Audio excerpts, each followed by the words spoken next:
Qui est ton aide? Sur qui est-ce que tu dois t'accrocher pour avoir l'aide et le soutien face aux défis et les tribulations dans lesquelles tu peux te retrouver? Je vais te lire un texte dans le livre d'Hébreux chapitre 13. Je lis à partir du verset 5. Ne vous livrez pas à l'amour de l'argent, contentez-vous de ce que vous avez. Car Dieu lui-même a dit, je ne te délaisserai point et je ne t'abandonnerai point. Le verset 6 nous dit, c'est donc avec assurance que nous pouvons dire, le Seigneur est mon aide, je ne craindrai rien. Que peut me faire un homme?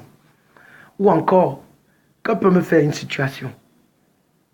Mon frère, ma soeur, toi qui m'écoutes, sache que Dieu te dit qu'il est ton aide. Et tu dois le regarder comme tel. Lorsque tu fonctionnes dans la conscience de Dieu, en tant que ton aide, les défis que tu rencontres, les problèmes que tu as, deviennent du pain devant toi. Parce que tu sais que celui qui est ton aide est plus grand, plus puissant, plus fort que tout ce que tu peux rencontrer comme défi ou comme obstacle.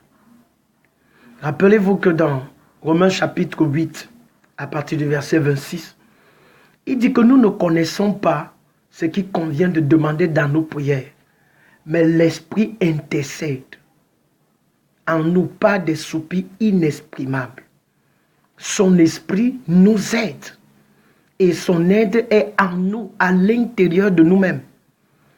Alors, le fait de passer le temps à contempler le problème, à contempler la situation, à contempler ce qui se passe comme obstacle, est ce qui produit le découragement, est ce qui produit la peur, l'inquiétude.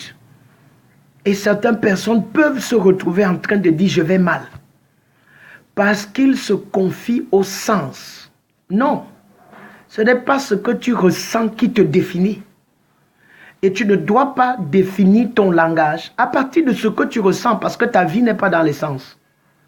Ta vie est dans ton esprit. Alors tu dois savoir que Dieu dit dans le texte que nous avons lu qu'il ne t'abandonnera jamais.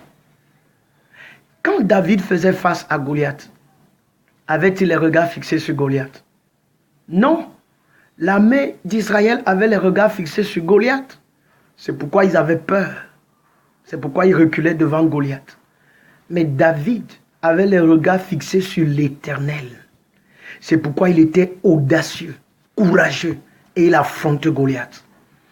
Ma soeur, mon frère, fixe tes regards sur Christ qui vit en toi et affronte cette situation avec audace et avec victoire. Et tu vas l'expérimenter. Tu es béni pour être une bénédiction. Et du courage à toi.